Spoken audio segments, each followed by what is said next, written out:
James, I guess so close to a return must be exciting for you. Yeah, look, it is. It's been a while. It feels like I haven't played for a couple of years now. So, look, obviously, I was disappointed to get injured about 5 months ago. But look, obviously, I've had a good time off, spent a bit of time at home, and had a bit of time to sort of reflect and work out some strategies on how to stay on the park. So look, I'm looking forward to hopefully playing on Monday night and getting back into some competition.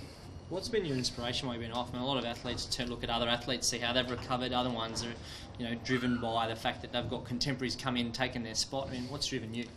Well, I think it's the past month, the way the bowlers have bowled. You look at someone like Mitch Johnson, who's close to 33 or 32, and Ryan Harris is 34, and they're probably hitting their peak of their powers now. And I'm 10 years away from being there. So I think I've got to sort of look at the bigger picture and think from 10 years from now.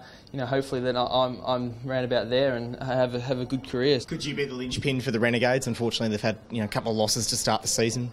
Oh, hopefully I can make an impact. That's what you do when you go to cricket. Hopefully, you can bowl your best and do the best for the team. Hopefully we can bounce back. Obviously, it's been a disappointing start, but I don't think we're far away. I think, obviously Finchie hasn't fired yet. Once he gets up and going, will be a different story. I think. Yeah. Oh, I guess probably disappointing seeing that they couldn't chase down the runs the other night. What have your thoughts been? Yeah, look, it was disappointing. The first game against the Stars was also, a bit disappointing.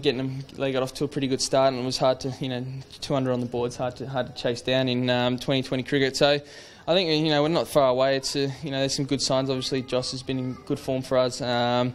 It was good to see Sherry bounce back as well last week, and that. So obviously the wicket was a bit, bits on the slow side. So hopefully we can get onto our home turf on Monday night and, really push our case. And we're not out of it yet. Do you analyse the Heat lineup, or is Big Bash just as much of a hit and giggle? You just sort of know where to hit your spots and hope from there. No, look, I'm lucky enough to have had played against a lot of the blokes before, so them. You do a little bit as a bowler. I like looking at vision before games and really seeing their strengths and weaknesses and where to bowl. So 2020 is such a fast game, so you've sort of got to have your plans before you go out there. It's sometimes it's very hard thinking of plans when you're going, because it's fast. You've got to be sort of on your feet and thinking one step ahead of the batsman, and that's the big thing for me is trying to think of one step before the batsman before they play their shots. 4 overs possibly tomorrow night, maybe. Looking forward to actually letting rip a little bit. Do you think you can work into it? Yeah, look, like I said before, I've done a lot of work with my action, getting that right. So now I can mentally, physically feel good and just go out there and try and bowl fast. So fast swingers is the key. So hopefully I can get out there and